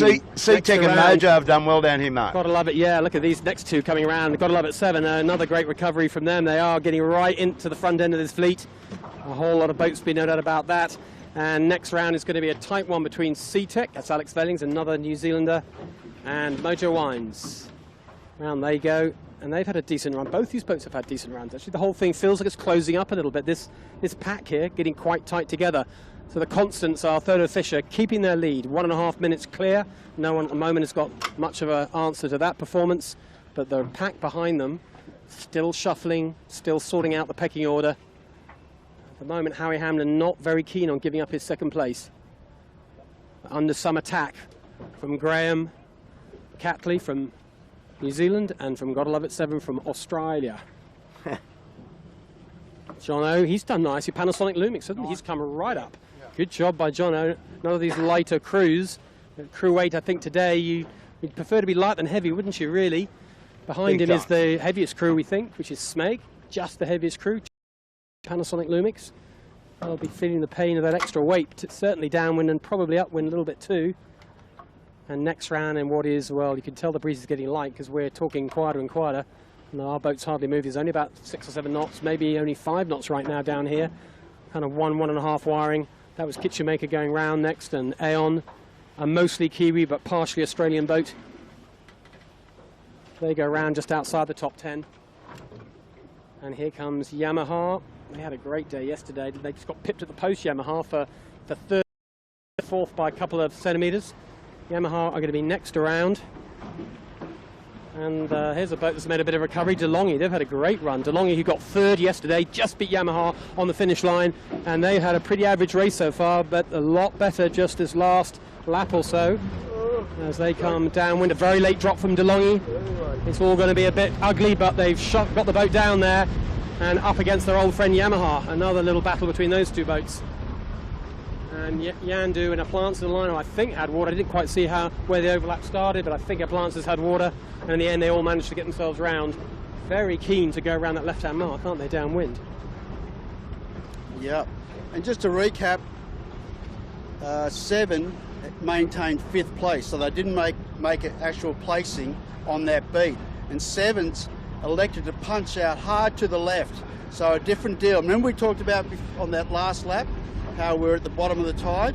So now they're probably thinking, okay, maybe we're starting to get some tide coming into this joint now, and they want to get out and get some tidal relief over there. So the first boat to really punch out and use that western shore, and then the next guy that they've got to get, Maersk from New Zealand, is heading out to the right. Yeah, he's gone hard in there, hasn't he, was it? Right into chowder. Yep, really hard, just getting out of that tide. And Michael Coxon, straight over there off our bow, is right up hard under Nielsen. He's got a nice slant, got his bow right up over there with pressure. Yeah, looks like good pressure too. Yeah. They're very bowed down, but obviously when they tack, that's going to be their advantage as they tack now. So the big thing is, that do they cross? Does 7 cross now? You'd imagine they would. Get across to the eastern shore. Mojo working up the middle. There's clearly something in this racetrack if we've got our leaders taking opposite strategies completely. It's not clear cut, it's not Fulham a leader, that's for sure. Gotta Love It 7 is have gone very hard left, and as we know, Thurlow Fisher and Team USA, they've gone hard right. And we're going to find out in about a minute, 2 minutes time who is right, but you just get the feeling that Gotta Love It 7, whichever way they go, are going about half a knot faster than anyone anyway. So eventually, it all comes good, doesn't it, if you've got a bit of boat speed, whichever way you go. And they're out there, got a nice line, they've got plenty of pressure, no lack of breeze. Breeze is clearly firming up, isn't it, right across the racecourse here now? Yeah, you might be able to see, when we come a bit further around to the right, you'll probably pick it up. There's big cloud bank out in the ocean. Looks like, you know, even further out, it's quite dark, and we've actually, just Mark said, you can visually see it, we can feel it out here, that there's more pressure, definitely more pressure, and maybe the breeze just gone a little bit left also, guys. It's got that look about it, hasn't it? It's only just developed over the last 20 minutes. Yeah. Even less maybe, Kilo. So now 7 coming back. And remember, the one that they had to get next was Maersk. Maersk just around the front of Tack. I've got a feeling Tack might get into Maersk here. I think Maersk went in too early. We'll go over and sit off the back of 7 because you're going to see this unfold, how they go. They're really travelling quickly now across the middle of the harbour, heading back to the east, so we're going to get an indicator up on the stern and have a look for you. Stand by. I really feel this breeze has gone left. Yeah, went left with the increase. The ASCO have overtaken Harry Hamlin, haven't they? That was Harry was second before, and I think what's happened, Maersk have dropped back. I think the boats that went hard right, which were Maersk and Hamlin, have actually lost out. So I think the left pressure, left shift, I think that's what's happened. They felt the left shift all over. Gotta Love It 7 were the hardest left boat. They should be they are the biggest beneficiary. They're clear ahead this group. Well, 7's in second, boys. Yep. Left has gone good. And the more left you went, the better. The more right you went. That was Graham Catley. The worse it's gone for you. So quite a big shuffle in the running order here, isn't it? Quite a big turnaround. 7, the biggest of all. ASCO have made a little jump up there as well. Harry Hamlin dropped down 2. Graham Catley drops down 3. And we've got Tack have done quite nicely. Alex Valians has done quite nicely. He's going to pop into about 4th or so, 5th. That might be a small gain to him, I think. Nice and tight at the front, though. In the meantime, not quite sure which way Michael Coxon went up there, but his lead seems pretty unassailable. Yeah, he hit the eastern shore, but he didn't do it too early. The guys that got into, you know, just the bay, the Rose Bay part, just got to the east too early, and it really hurt them. But the huge leverage was the 7 getting that left-hand shift and goes from 5th to 2nd. Well, I'll tell you what, Cocko will see the big red 7 is now in 2nd, and that puts him well and truly on Cocko's radar. So it's going to be interesting. Cocko really has to match him in any direction you would think if he wants to win this one. You just wouldn't be sailing off and let 7 go some other direction. No, loose cover, Kilo. Loose cover. And the thing is, now what's happened, we saw that pressure before, and the breeze had gone left in the pressure, but now as we get back up into Watson's Bay, it's gone soft. It's gone a little bit softer again. So very up and down, and there's something really funky happening with these clouds just on the coast, just literally, you know, 500 metres away from the beach in the harbour is the cliffs of the ocean. 7 just coming into a nice little pressure on Bolton glass rolls on that.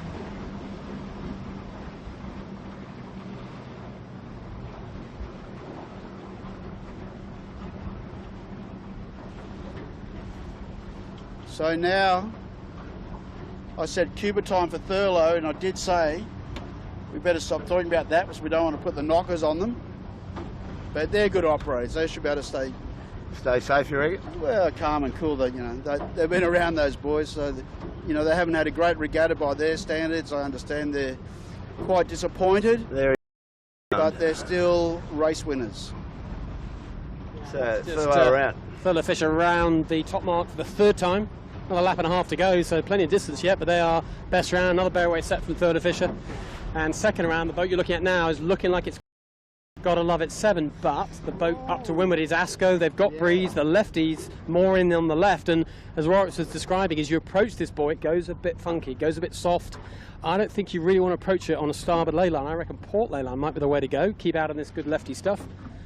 But there's plenty of golf left in this cliched hole, isn't there, Bob? Oh, you betcha. And look at Howie, he's coming in on a higher port, so he'd be aiming at it. Oh, he's caved in a bit there, but Bit of a hole to go through. very interesting. I think it's Thurlow fish will be pretty. Thank you.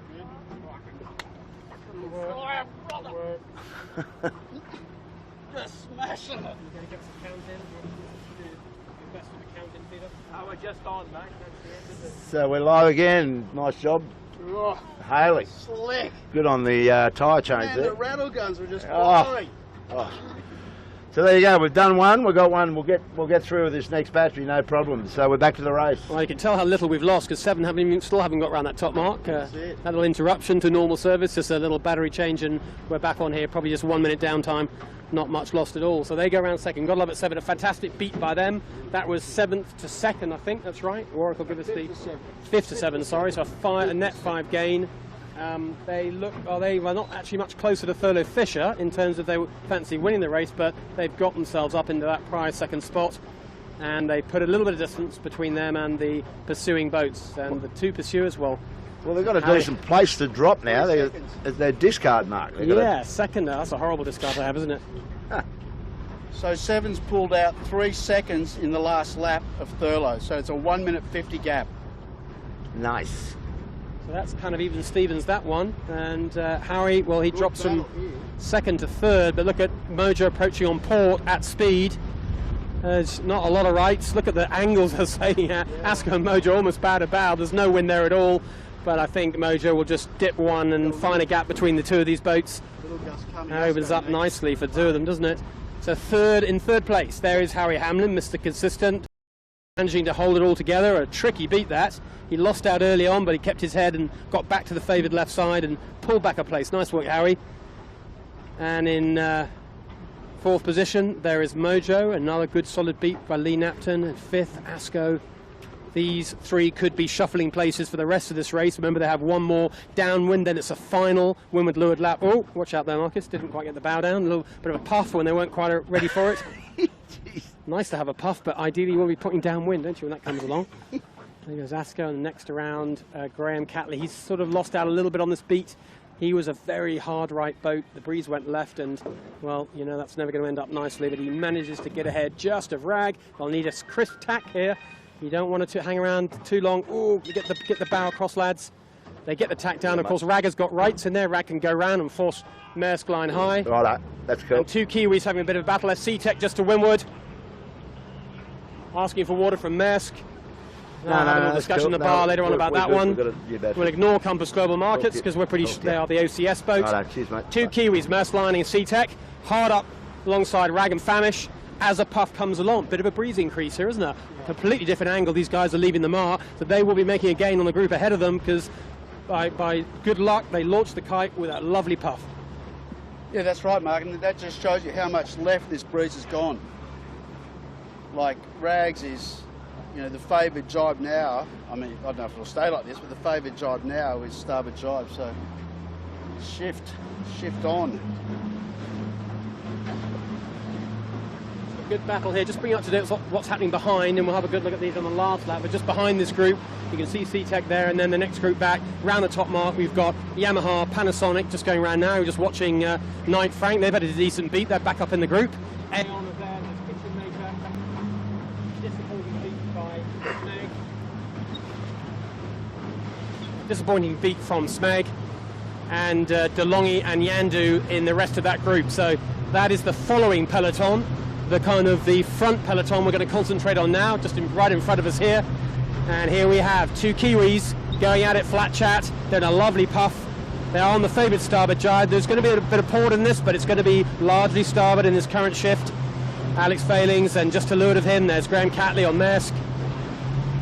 Not quite sure where Yamaha is. They're back a little bit. He's been our top Kiwi on most days, but today it's these two boats in front of us who are showing the way for New Zealand. Both putting a bit of heat on Rag and Famish just ahead of them. Now, Keegan York's got right up into this chasing pack as well. Unfortunately, he was recall number 10, which was on that board, so that'll be to no avail, but he's come back into this pack nicely, just from good sailing. Good little drag race here. Ooh, driving off. A long way up ahead. We won't even bother trying to look at it, but our leading boat is very close to going round the bottom mark for the last time. It is still further down with the spectator ferry. We won't try and chase her, and in the second place, a clear second place, is still got to love at 7. And the group who are chasing down those two boats, the battle for third, the last podium spot, is in front of us. And those three boats, we'll look at them in just a second. These three boats we're coming around to now. Our Mojo is the left-hand boat you're looking at.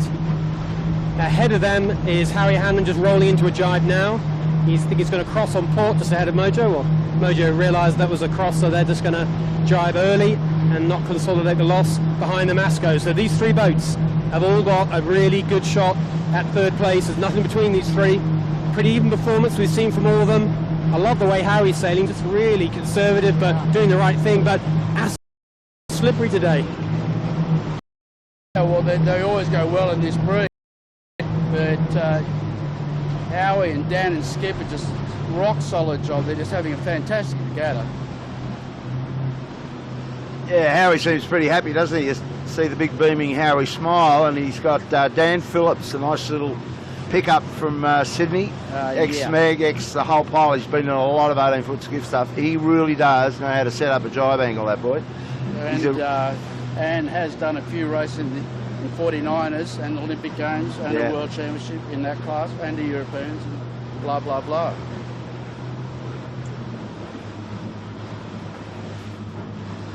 Yeah, nice pressure coming down this shore just behind us, coming to these guys. These guys haven't actually got it yet, but really nice pressure behind us.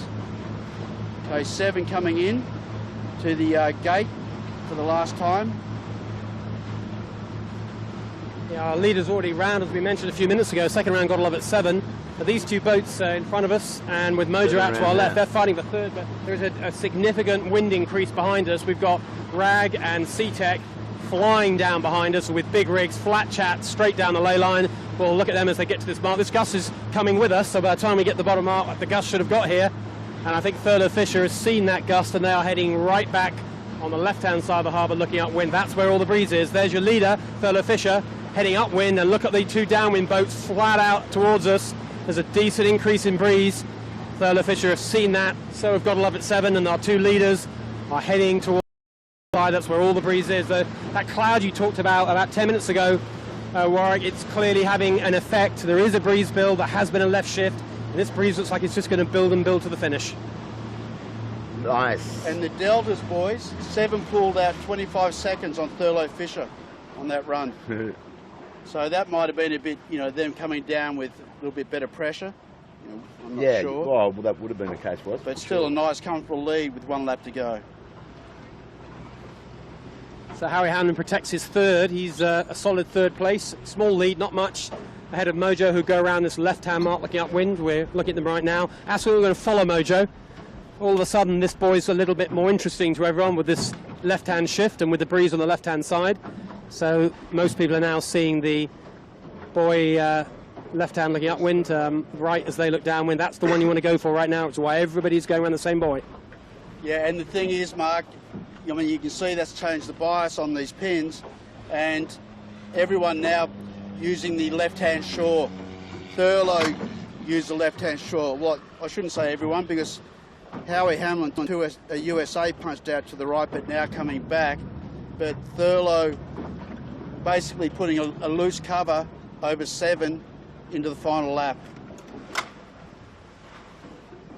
Maersk having a bit of a mess down here. They jibed away from the favoured side of the run. They lost out a little bit there and getting themselves a bit caught in no man's land between two ley lines of 2 marks and trying to call water on Compass Global Market. So not a great last little piece from Graham. I hope he pulls it back together again for the last lap. This is where we want to Look at the boys coming towards us here. We got Knight Frank coming in a little bit shy and a little bit late drop.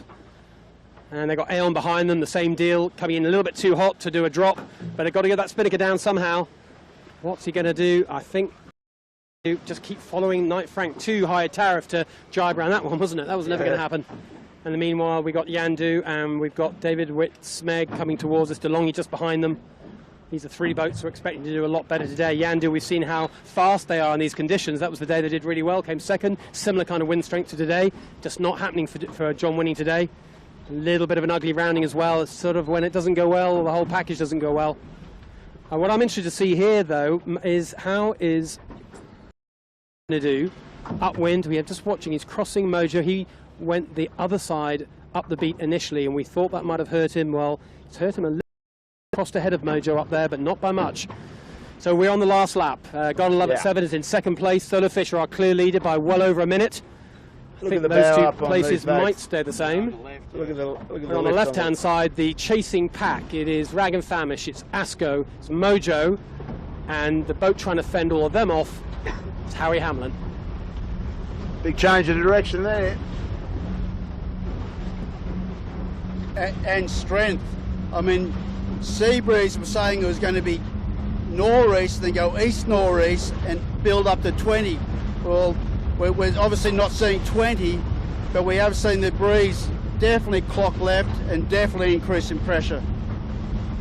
So these guys certainly got all their rig selections correct.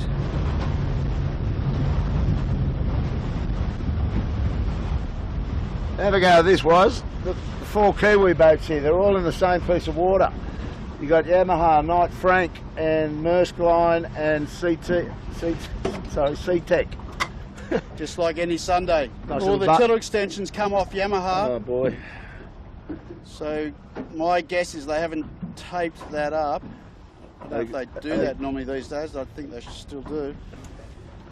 But lucky to get away with that, because you don't want that to come away, pull away at the top mark and that just to come away in your hand and go, oh. No steering wheel. Yeah.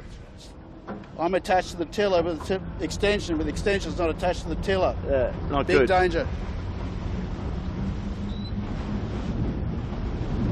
Howie's got a nice left shifter. Howie's got in the left, it's actually out of shot, but in the left, Team USA is hooked into a big left-hand shift. They're really bow up compared to the rest. Now look at this pressure now affecting these big rigs, was it? Yeah, well they're getting towards the top end of their rigs. So if this keeps building, and you know, starting to get some white caps. Models said that it was going to keep building, and this, you know, this could be. Who knows? We might have some big action left. Well, it's built a hell of a lot in the last 10 minutes. We've got white caps now, little ones. Yep. Well, it hasn't been up for that long, so that's built really quick. So we could have a really fast final run, and we might have a bit of crash and burn yet, boys. Yep.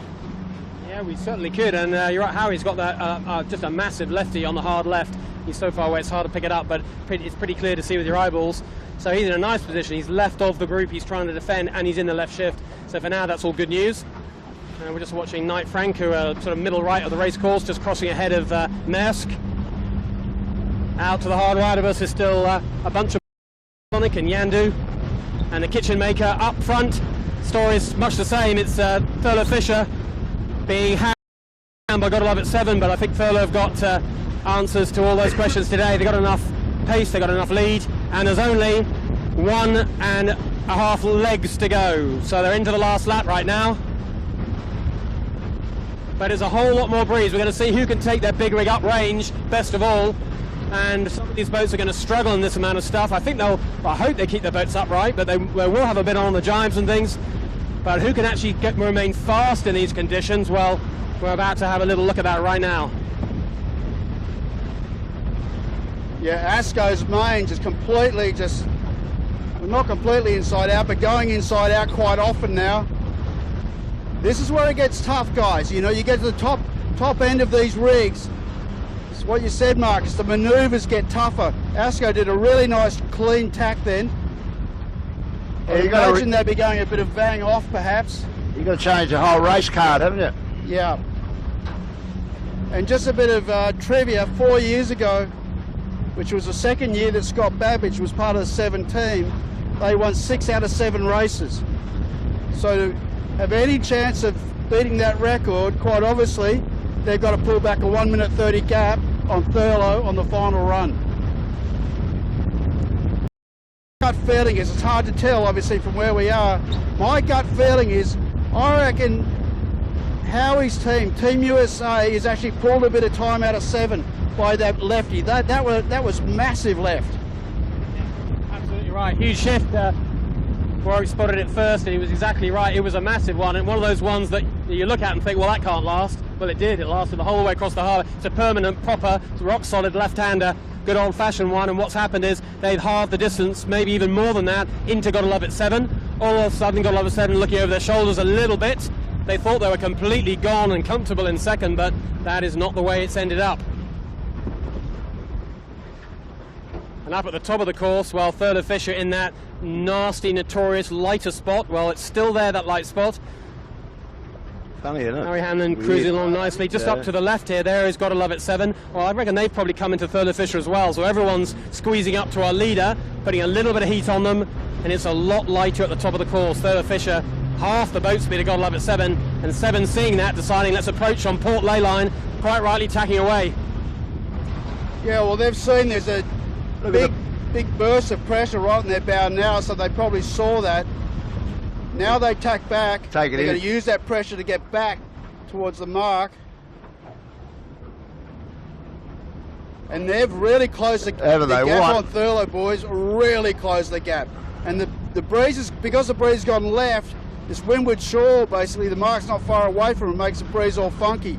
But these boys have been hooking up the dots just perfectly. Well, Coco should go down in 1, methinks, with this new pressure. Yeah, I mean, it's going to be actually more breeze. Obviously, they're going to be more bowed down, which is going to be more favoured on the starboard. But yeah, this is not over, guys. This is unbelievable. Geez, I missed the delta. But we're seeing it visually. I mean, 7 has pulled them right back. 1, ooh, just tacking a really soft one and get a major header there. They'll still lay. But you've got to be really on your toes here. I'm not seeing a big gust for them. I think Thurlow got better pressure as they come around the mark. Ooh, now 7 goes. It's definitely a little bit softer than what Thurlow was. With these guys and just check this battle out here, see if Sevy can grit his teeth, and Sam and Scotty, but we can pick up the other. Howie's all the others, of course. We'll get that down at the bottom for you. But yeah, this should be interesting. I just like to see. Yeah. Gotta Love It 7 with a whip out. So just out of shot to update, Team USA has held on to their 3rd place at this stage and should round with a bit more margin than what they had at the bottom mark. Nice, comfortable 3rd. Sort of gone a little bit soft. It's up and down this. They just need that. I mean, 7 just need the gust from hell, don't they? Really, just to pile the pressure down onto Thurlow Fisher. But I think Thurlow Fisher will probably stay calm behind them. That Harry Hanlon has done well, but so's Asco. Asco closed right up in that left-hand shift as well. There's going to be nothing between Asco and Harry Hanlon at the top mark for the last time, and we are now running down towards the finish. And just to bring you up to date with the rest of them before we concentrate on this 1-2 battle, it is Harry Hanlon does sneak round, just gets round the mark, probably one boat length ahead of Asco, so those boats are dead level effectively for third and fourth. That's the podium battle, the last spot. And just behind them it's going to be Mojo, probably 30 seconds back, Rag and Famish 20 seconds back, and then Panasonic, who've had a lovely beat as well, and Tack. That is the peloton behind this leading group. Right now you're looking at your series leader, got to love it, 7 so far. It's all been bullets for them, 4 bullets so far. And up to this race, they'd led round every mark apart from one. The one race that John Winning came second, he did get round 1 mark ahead of them. Apart from that, they've never had anyone in front of them. Well, different story today. They've had boats ahead of them all the time, but they've come through this fleet at a pretty remarkable rate. So just to update on what we're seeing out here. Whoa, we're just going through some bad waves here. I think the pressure and the angle for both Seven and Thurlow is pretty even right now. Thurlow just gets a little gust, gets a little bow down.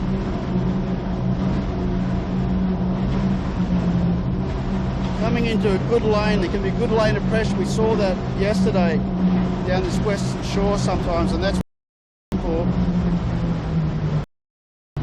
So starboard jibe has been massively favoured on this run. So just, you know, once again just shows you how much this breeze has moved around today. Michael Coxon having a look under where the lay is, a long way from lay still. Keep the hammer down, Cocko. Probably just go through on one if he picks it right.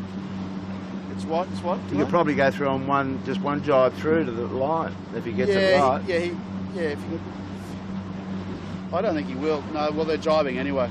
Oh, they had to jibe, but I get it. I just don't think there was enough length for them to get that far down. Yeah, you're right. So with the Sevens jibed, and they've just covered off by doing that anyway, which is smart. I mean, really, you know, well, let's not say it. Keep it going, boys. Yeah, go you good thing. They're about to get new pressure. There's new pressure about 40 metres back that's coming. Wonder if Cocko went to Chinatown last night, Margie. Let's find out. We have an inside story. Hayley's on board. Hayley knows exactly what her boys get up to. Hayley, what did they do last night? Dave definitely didn't sleep a wink. He was annoying the hell out of me all night, just rolling around, not sleeping. I think his mind was definitely on sailing all night. A lot more nocturnal information than I was expecting, but that's all good to know. But yeah, the answer is they didn't go to Chinatown, but apparently a sleepless night in Seattle for them. So it's grey and the storm clouds and the far distance, but Thurlow Fish are doing enough to keep it together. Michael Coxon, of course, a 2-time winner of this event before. He's used to leading and he's used to winning. He just hasn't managed to do that in the JJ for a few years now, but he will still love to get a win on the scoreboard, get a decent win against Gotta Love It 7. The thing that was looking like it was impossible for anyone to do, beat Gotta Love It 7, well, it's happening today in front of us. Thurlow Fish, a great job. The story there, Dave, feels to me, Warwick, is they've just done all the basics right, started nicely, took the pin bias, tacked away. Nothing too dramatic since then, is it really? They did a Gotta Love It, mate. They just got out in front and extended. Yeah, exactly. Well, the 7 pulled them back at one stage, but yeah, no, they obviously managed that first beat so well. Now coming in should be the final approach. It's all lift their spirits very immensely. Popular win, I would say. Yeah, my word. And for the historians, it's cannot be a 7 from 7 for 7. 3 sevens, maybe. The 777. So Thurlow spoiled that party. Well done, boys. Great job by Thurlow Fisher. They cross the line now. You'll hear the little siren. That'll be a popular win. Michael Coxon and his team are a universally popular crew in the boat park. No doubt about that. They've always got a smile and a positive comment for everyone, whoever you're on the boat park. Top guys, the Thurlow Fisher team. And they win that race, the DeLonghi sponsored day today. And off they sail with a satisfied smile on their faces. They'll be, of course, having a conversation about why couldn't we do that 3 days ago, etc., etc. But you've got to start somewhere, and that's a decent victory. Love It 7 not getting the win, which they were probably hoping for, but a tough day for boats, actually. They'll probably be pretty comfortable with a second place. Nothing wrong with that. They showed some blistering boat speed as usual to carve their way through the fleet. They got the shift, which definitely helped their cause, but they didn't come off the start line so good, didn't have a great first beat, but then they turned on the turbocharger and they ripped through the fleet. I think they went from 11th, was it the worst case, Warwick, 11th, 12th, something like that, but in amongst a lot of group boats through to second. Not a lot wrong with that, so that's got love at 7. They are now looking at a second discard. Second place is a discard, otherwise 4 bullets. Tomorrow, of course, is a day off, no racing. It's a lay day for us here on Sydney Harbour. So if you want to carry on watching live, then Saturday is the next race. It's at 4 o'clock local time, 1 hour later than normal. And the final day is Sunday, which is the standard start time. Here we go, Mark. 3 o'clock. The race for 3rd, and we've got a Manly ferry that's going to split them up. That's right. Well, let's have a look upwind. We're down by the finish line right now, right alongside the finish boat, and looking up line coming towards us. Well, Harry Hamlin is the white spinnaker. He's held it together really well. Great job by Harry. Tough day to do that. Lots going on the race course. He is another guy who's had a really smart, slick game plan, kept it all together. And I think that man, Dan Phillips, in the middle of his boat might have quite a lot to do with the way that boat's going. You get a sense there's a real hard core strength to the boat in all the things that they do. It's a 3-man effort, but no doubt Dan's making a very positive contribution. So great job by Harry. He's across the line in a rock-solid 3rd. Another very consistent day for Team USA as they cruise across the line. Very relaxed style. Harry will look forward to his day off tomorrow, I think. And the next boat across the line, decent day by Asco as well. Rag and famished Mark got affected by the ferry, big time. Oh my word, yeah, not sure we can see that, Peter, looking upwind right now. Rag and famished getting completely carved up by the green ferry. Wow, they've had to go upwind to avoid it, so that's not going to help them. Anyway, back here on the race course, the next one to cross the line. Asco have just gone across there. 4th position, 5th position. Looks like Lee Napton, under no real pressure. Comfortable 4th. Decent battle between Rag and Kitchenmaker. Thanks to that ferry, Rag were clear ahead of Kitchenmaker. Now we have a proper port starboard, 2 dark kites just to the right. Proper port starboard coming, but reasonably easy defence for Kitchenmaker. They'll jibe on their line, and they're just going to have to hope they can soak down. I don't think Rag and Famish will punch through from there. They're a little bit too close. So that's going to go right to the wire, that particular race. That's the 6th, 7th battle. Oh yeah, in the end it worked out very nicely for Kitchenmaker. Rag, too much dirty air down there. They were too close to the Kitchenmaker, and I think Kitchenmaker doesn't have room to jibe there though, so she's going to have to hope she soaks across the line. Ignore the boat in the foreground, that's Compass Global, who are OCS, so try and imagine they're not there. It's a hard thing to do when they're in the foreground. Kitchenmaker jibes and Rag and Famish jibes in sequence, so that'll be the Kitchenmaker winning that little battle. Another little battle happening in front of us, Tack on port, crossing just ahead of Lumix. Ooh, that was close. Alex Failing says just enough to get across the line. I think that's 8th, if I'm remembering rightly, 8th or 9th. Lumix next across.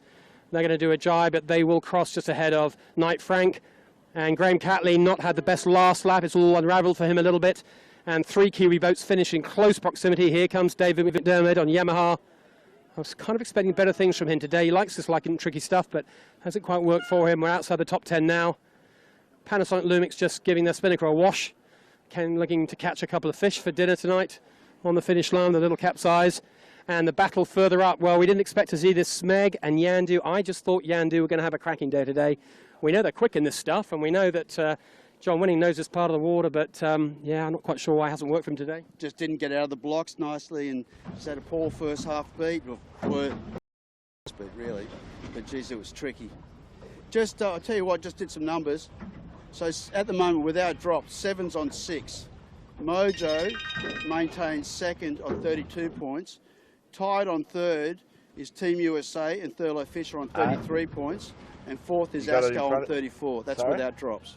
So it's all very close. You got the computer drops coming now, don't you think that's the way it works? I think when we join you on Saturday, we'll have a revised scorecard with the drops in already. 2 more races to go. Of course, only 1 drop, so I think they take the drop out of it to look at the scores, make them a bit more realistic. A lot of boats with some high scores, so you need to really look at the drops. I think you can go onto the club website, you'll see the revised results later on today. They'll be the official. All our ones, of course, are provisional. And then you'll look at those and you better work out for yourself where it sits with the drops. No doubt who's winning this regatta. But 2nd, 3rd, 4th, 5th, I think there's going to be not a lot in it. Plenty for us to look at and talk about over the weekend, that's for certain. Hayley, what's going on in the social media world? Has anyone got anything meaningful to tell us or ask us? I think the world is quite happy that there was a different winner today. There's a few Instagram and tweets saying congratulations to the mighty Thurlow, so it's good to see. Yeah, well, that's very nice. I think well said by the social world. That's exactly right. So it feels like on this boat. Good job by all our top 3 boats for all different reasons. I'll talk to you after, honey. But they've all got good scores and terrific news for Thurlow Fisher. We have a new winner, which is just what I think the competition needed. Okay, so that was a goodie. We got another winner, Thurlow Fisher. Who we got here? Pure Blonde, Mr. Daly, the foghorn. Did he get the wooden spoon? No, there's a couple behind. Just a couple behind, along Fish and Paykel, Haya back there, and Sean Langman's green machine. Okay, well, we've got to start turning this live stream off, fellas. Somebody want to grab the live unit and press off? I'll just quickly before... Oh, sure, sorry, what? No. I'll get in before it shuts down, or maybe. It's in our control, buddy, don't worry. So, my best count with drops is Mojo's second on 17, Thurlow's third on 18, Asco's fourth on 23, and then Howie on 24, so it's all really close. Really close. Nothing in it. All to play for. Make sure you join us if you possibly can, Saturday, Sunday. First place looks like it's gone, but second to fourth or fifth, all up for grabs. Yep, it's going to be great. Glad you came with us today. I hope everything worked well. We lost a battery, but as was said, it was record time. A slick change. Slick pit stop. Okay, that's it for us today. Thursday, holiday tomorrow, don't forget, and we'll see you back out on the harbour. 4 o'clock start on Saturday. See you back out here. Bye for now.